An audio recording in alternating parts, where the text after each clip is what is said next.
Kituo cha utangazaji cha taifa cha Israel Kan kimeripoti kuwa kundi la Hamas linamiliki taarifa muhimu kuhusu mahali walipo mateka wanne wa mwisho waliouawa ambao miili yao bado inashikiliwa huko Gaza, huku juhudi za mazungumzo na uokoaji zikiendelea kwa nguvu.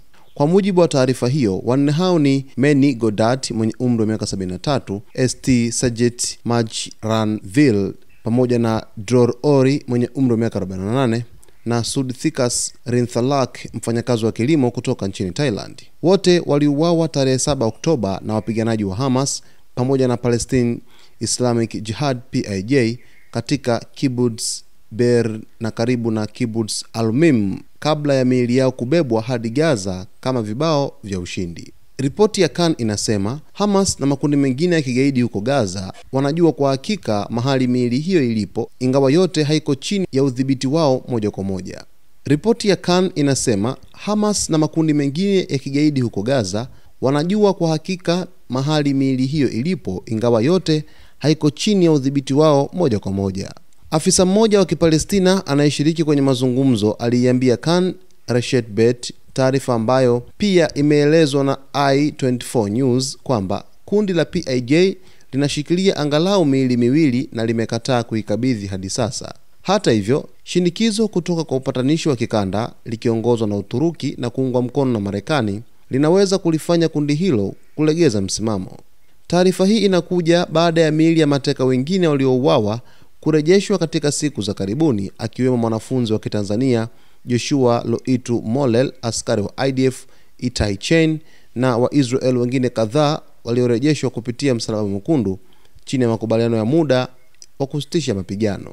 Tukio kubwa zaidi lilikuwa ni mazishi ya Luten Hadar Goldin na Sergeant Oroni Shaul ambao miili yao ilirejeshwa baada ya zaidi ya miaka 10 wakiwa mikononi mwa Hamas, hatua iliyoonesha dhamira ya Israel kuwarudisha nyumbani mashujaa wake wakiwa hai au wafu. Kwa familia za wanne waliobaki, hali imeendelea kuwa ya wasiwasi na kukata tamaa.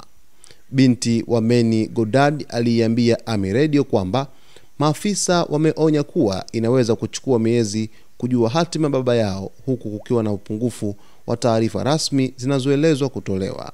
Mashirika ya familia za mateka yanahofu kuwa kadri miili mingine inavyorejeshwa, hao wanne wanaweza kusahaulika endapo shinikizo la umma halitaendelea. Maafisa wa ulinzi wa Israel wameeleza kwa washirika wao wa kimataifa kuwa Hamas na washirika wake wanatumia hata miili hiyo ya waliowaua kama kadi za mazungumzo.